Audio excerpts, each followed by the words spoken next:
everyone, this is Stella Hendricks. Welcome back to my channel.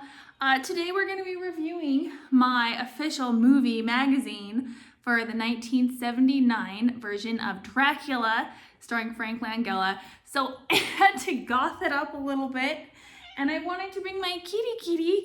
This is Stella Luna over here to join us too. You can see that she's absolutely loving it, so we're going to let her go for a while. There you go, baby. Don't be so stinky. I just thought she'd be a good prop for this video. Okay, so this is a necklace that my little sister bought for me. I think it was for my birthday, but it might have been for Christmas. Isn't it lovely? And let's hop right into the main event. Dracula, starring Frank Langella. So I'm gonna go through this thing and I'm gonna read it like it's a 1970s movie trailer. This is Dracula, masterfully played by Frank Langella, ventures out into the black shroud of night. How'd I get cat hairs all over me, guys?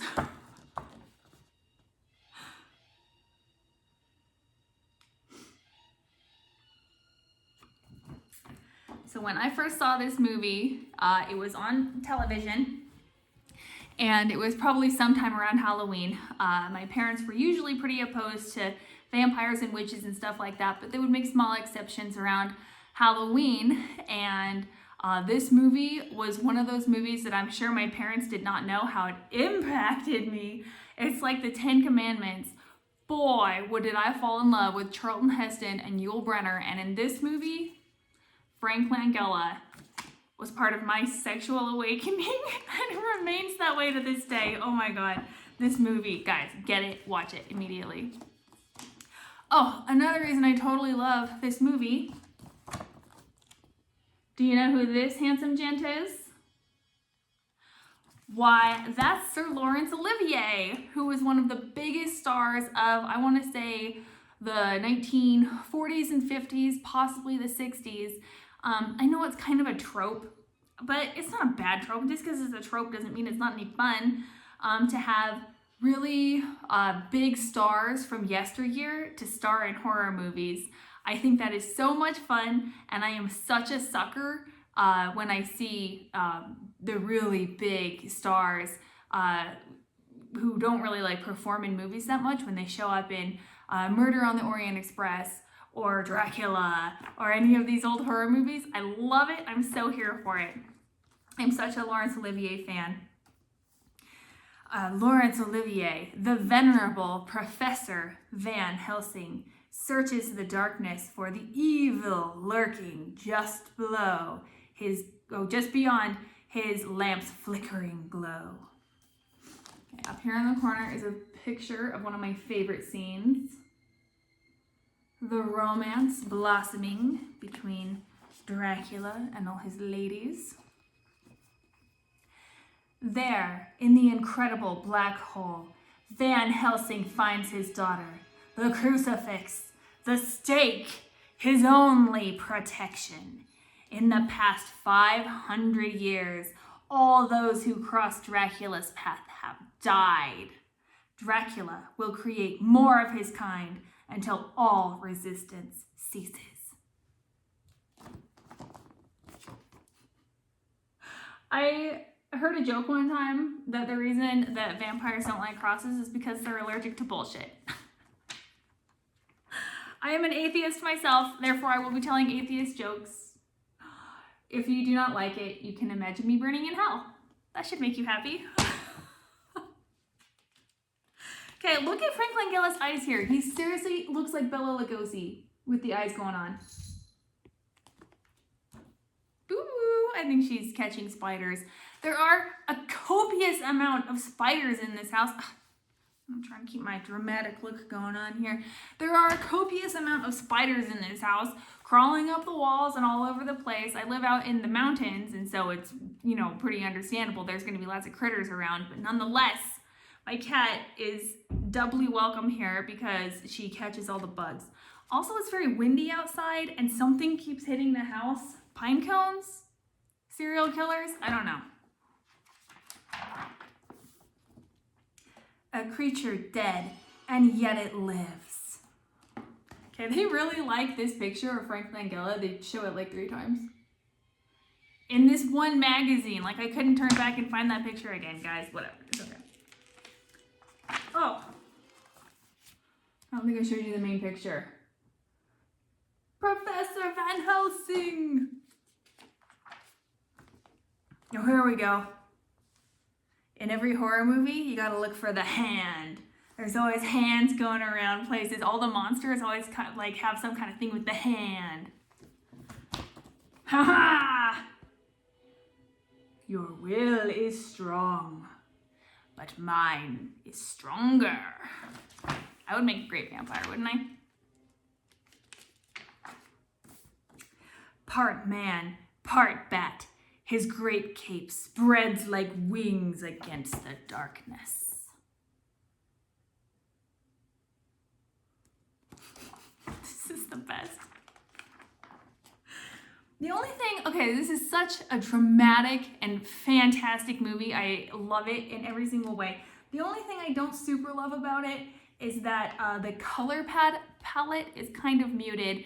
It tends to have a lot of soft browns and grays and kind of earthy colors, and I think they did that for effect to make the movie seem a little bit drained of life, as it were.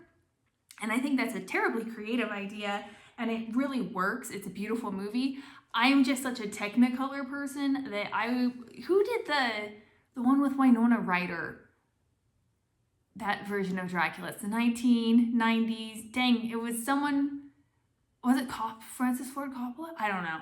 Whoever in the heck made the Dracula with Winona Ryder, that one is fantastic. And the bright colors contrasting against the dark themes. Oh, it was just visually stunning and spectacular.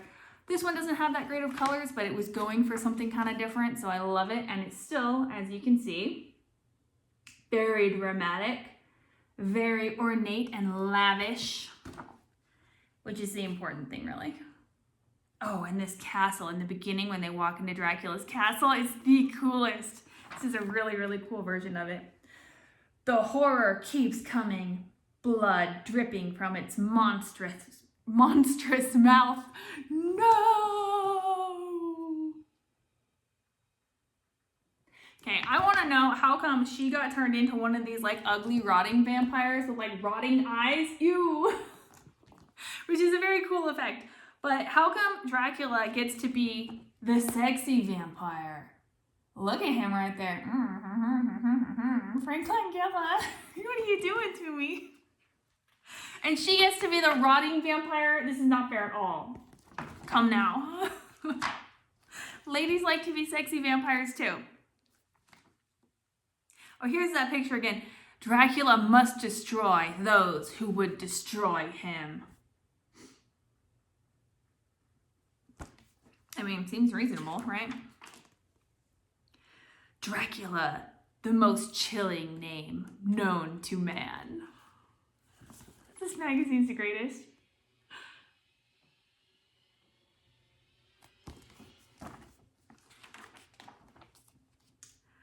Cliff Top, Bellerbeck Hall, a sanatorium for the insane. Doesn't she give you kind of like Lily Munster vibes? I think she was, especially in that picture, very, very Lily Munster. You ready for the centerfold? Who says only girls can have centerfolds?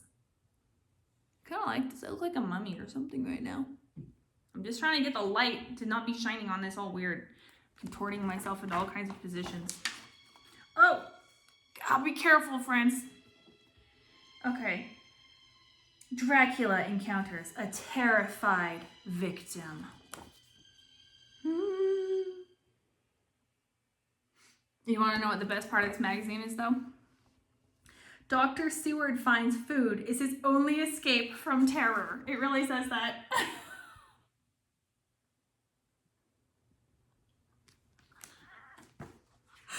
You and me both, Dr. Seward. Okay. Dracula appears from the darkness. Didn't they already say that? Maybe he did it again. Oops, he did it again.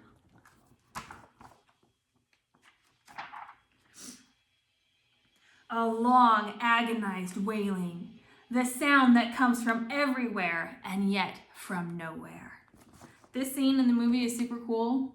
When I was a little girl and I watched it, I hadn't read the book Dracula yet. Nowadays, it's one of my perennial favorites. I try to read it every year, around Halloween, of course. But at the time, I had not. And the scene of him in his castle when he's kind of spying on Jonathan Harker and stuff, some cool and creepy stuff happens that I really love. Church bells shudder the midnight hour. Oh my gosh, I thought this was about to turn into Thriller.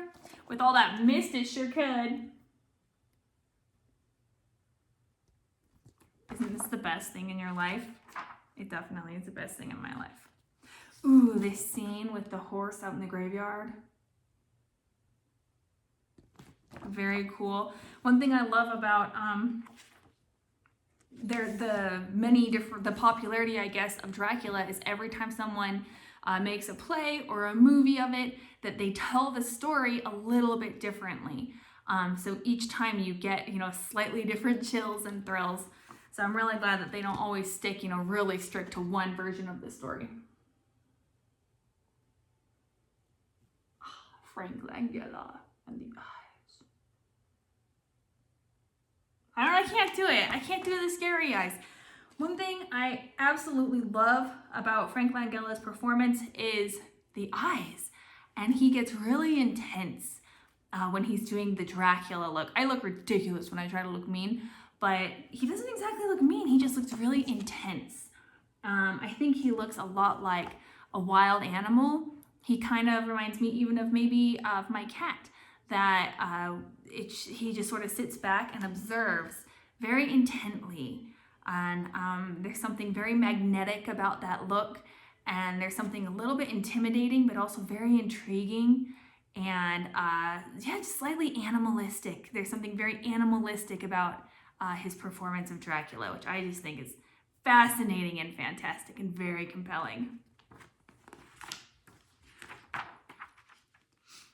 Frank Langella is the ultimate Dracula. I must agree, Movie Magazine. He really is. Dracula, the creature who must drain life to live.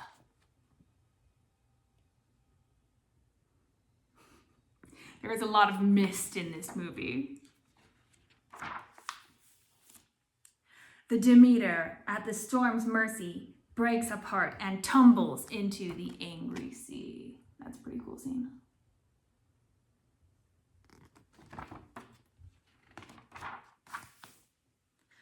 Ooh, and here's some more. Oh yeah, I love these just like dramatic little cameos and stuff. My super fave. The professor and the good doctor contemplate Dracula's wretched deeds.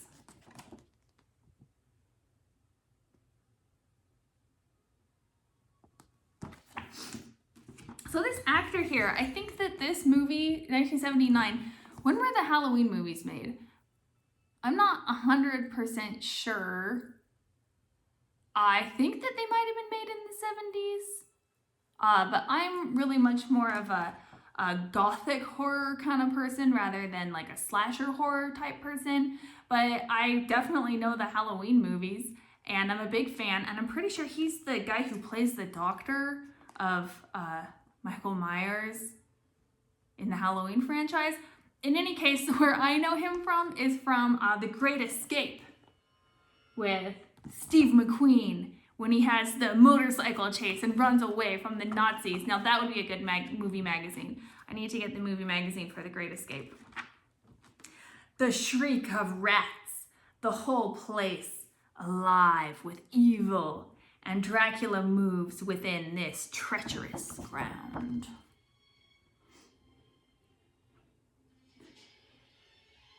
So earlier I showed you guys how they have Dracula's pinup in here, which is great because I usually review Playboy magazines and they always have a fantastic pinup. But you guys, they have made a serious mistake, because while this is a beautiful picture of Dracula and I love it,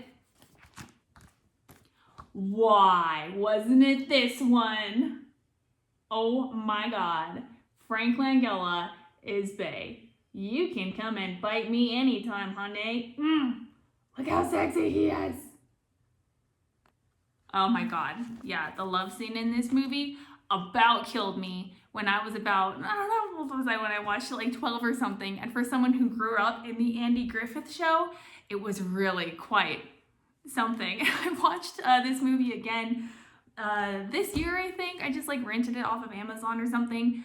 And it was not as, like, it wasn't how I remembered it. It wasn't as scandalous as I remembered it, but it was even better. It was just such a good story, and I could appreciate little details like the fact that it did have really muted colors. That always used to kind of bug me, but as I start looking at it more artistically, I started appreciating it a lot more. I would also really appreciate a full-length centerfold of this particular picture. Seriously, guys, this is the ultimate Dracula right there. See him right there? The ultimate Dracula.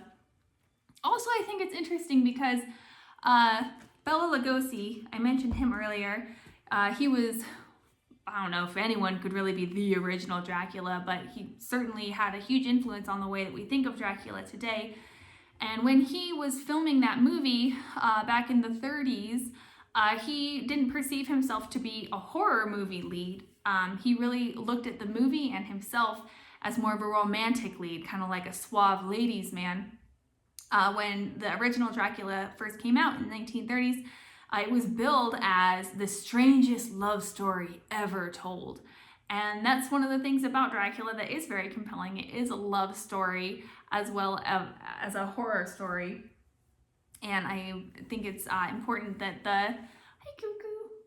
And I think it's really important that the lead, the guy who's playing Dracula, can embrace both of those things. And I think Frank Langella was really good at that because he both had those, hypnotic, slightly threatening, very magnetic eyes, but he also was so sexy. Bae, I love you. So that is it for today's magazine. Thank you so much for going through that with me. That was tons and tons of fun. Next week, we are going to start the official hunt for Star Stowe. So Star Stowe was a playmate back in the 70s. I want to say it was 76. And she was famous. She dated Gene Simmons for a while of Kiss. And then, things just didn't really work out for her. And she got kind of a drug problem, I think. And things weren't working out for her in Hollywood. So she went to Florida where she was going to become an exotic dancer. Unfortunately, things didn't work out for her there either. And she ended up being a victim of probably a serial killer. And there's not a lot of information about her. There's a couple of pictures, her centerfold from the magazine. She did this album artwork with Kiss, but it's really hard to find any information on her. And I really am drawn to kind of these tragic stories, the Dorothy Strattons and stuff like that. But I don't want them just to be remembered for their death. I want, when you think of Dorothy Stratton and Star Stowe and Jasmine Fiore, people like that, I think that we should think of the beauty and the wonderful things. And I think that's how they would want to be remembered. So anyway, the moral of all this is that I'm going to be looking through some of the 1976 Playboys. I might have to order a couple because I don't have the full year, and looking for any trace of Stardust, as I'm calling it. For Star Stowe, any pictures of her at a mansion party, or I know a lot of times they would get the girls together, the playmates together for, special other pictorials and stuff. Star Stowe is very difficult to nail down any pictures of her outside of, the ones that we see 5,000 times over and over again. So I'm going to be looking for I'm going to be on the trail of Star Stowe starting next week, and we'll just be going through all those Playboys. It won't be the only thing we talk about. We'll talk about the Playboy itself, but that's why we're going to be doing 1976, because we're on the hunt for Star Stowe. So thank you very much for stopping by for another little magazine review with me. Thanks for gothing it up a little bit, and I'll probably make another one of these in about a week. I'm not good at doing them like exactly every week. Things just kind of happen. I'm one of those creative, artistic types that has a terrible time keeping a schedule. And so I'll make another one soon. I promise I will. And I'll talk to y'all a little bit later. Thanks so much.